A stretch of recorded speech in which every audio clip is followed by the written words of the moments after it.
Won't you let us sing?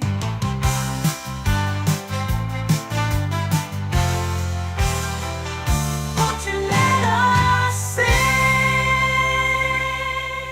You're with the Boomer, and we've got Helen on the line. Good evening, Helen. Hello, Mr. Whiteman. How are you? Oh, look, back in the game, back doing what Boomer do. Mr. Whiteman does best, and and thank you. It's always nice to have a lady calling late at night. Oh, I can't understand why you don't have ladies calling all the time. Well, we do. You've got such an attractive voice. Oh, thank you.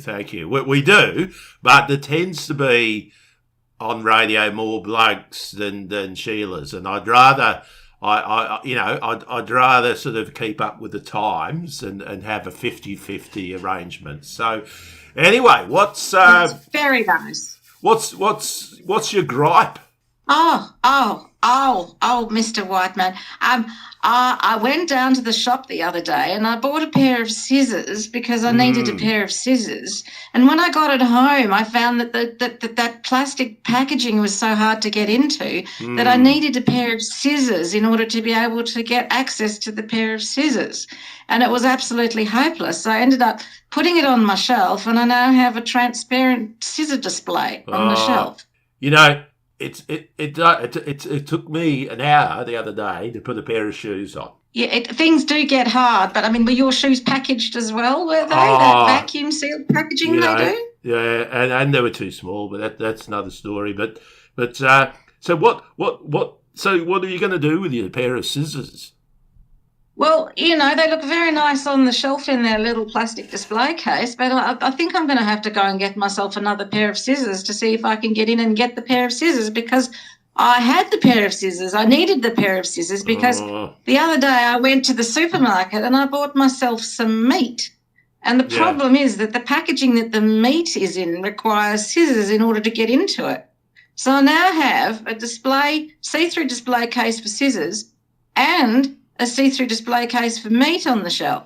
Now, I bought the meat a couple of weeks ago, so it's been sitting on the shelf for that time, and it's now starting to decay in a nice kind of artwork, sort of reminiscent of a Damien Hirst. Well, look, I'd skip the meat. Okay, if you think. Yeah. There's hope for the scissors. You could get a serrated bread knife. That would be my suggestion. So if you get one of those, are they packaged as well? Because if they're packaged, it's just a waste of my time, isn't it? No, I got a set of big knives and I got a serrated bread knife, and this is how I cut open my, my steak when I'm making a vindaloo. Oh, I like a vindaloo. Yeah. I don't suppose you could bring your lovely serrated bread knife over to help me get into my pair of scissors. Well, look, you can always inbox me. No pun intended, and we can talk about things like maybe not on the air, because I don't want to be. So did you want me to send you my packaged scissors in the inbox? I don't know how this inbox thing works. Oh, look, I have a PO box, and you can send it there, and then. We can sort things out, but what sort of meat do you like? Something dead. Yeah, I like it when it's still quivering on the plate. We got a one caller Les who's a hunter, and he likes ducks. He shoots ducks, and he likes. Is that a euphemism for something? No, he just likes shooting ducks, and he likes eating them. So there's a reason. But do you like duck? Sounds like we've got. It sounds like we've got the fine people for a little dinner party, really, doesn't it? We could have duck, and I think you'd need to get a new piece of steak though. I don't really want to take down my display because I'm actually quite pleased with it as an installation in the lounge room now. Okay. It's starting to smell a bit, but, there's no one else around, so that's not a problem. That might end up, what's that place in Hobart? Mona. You could have it displayed on there as all that Oh, Artie's. that newfangled avocado. Yeah. They got all sorts of things in there. My God, bloody terrible stuff. But that that's something. So you haven't wasted your money on your meat. I've got another bone to pick, actually. Okay, yeah. I want to know who's been putting the sugar spoon in the coffee and the coffee spoon in the sugar.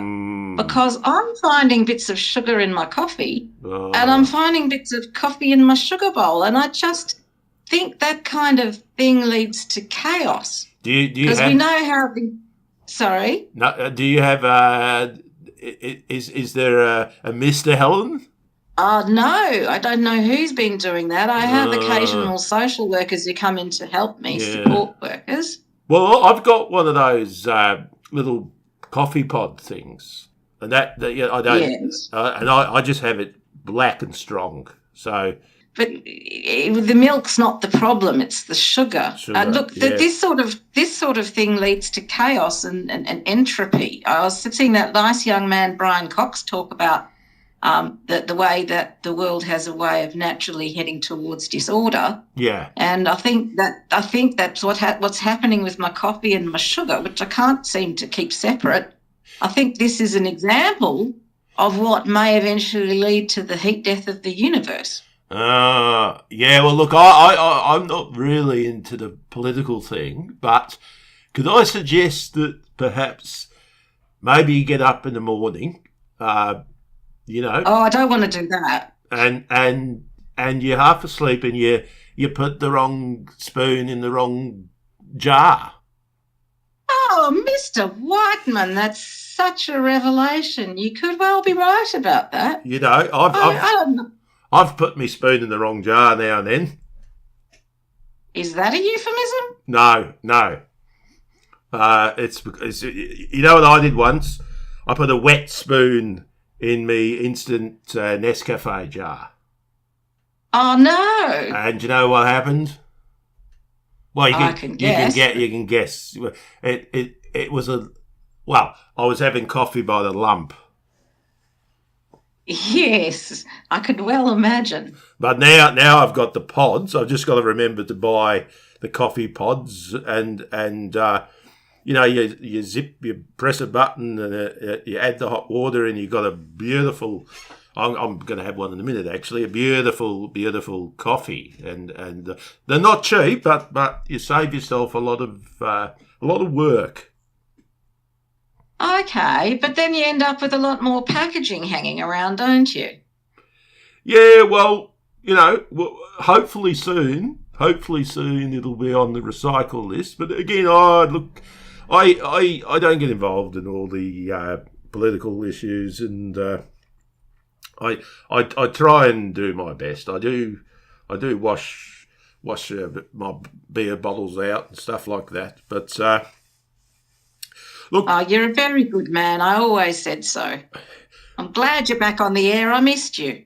Look, I'm glad I'm back on the air, and as I said, I've got bills to pay, I've got sponsors to raise, and I've got some mortgages to pay off. So, Helen, look, thanks for calling in tonight, and stay well. Call in anytime you want. Well, I'll look forward to you calling in with your bread knife to help me, you know, the serrated one, to help me get into my scissors.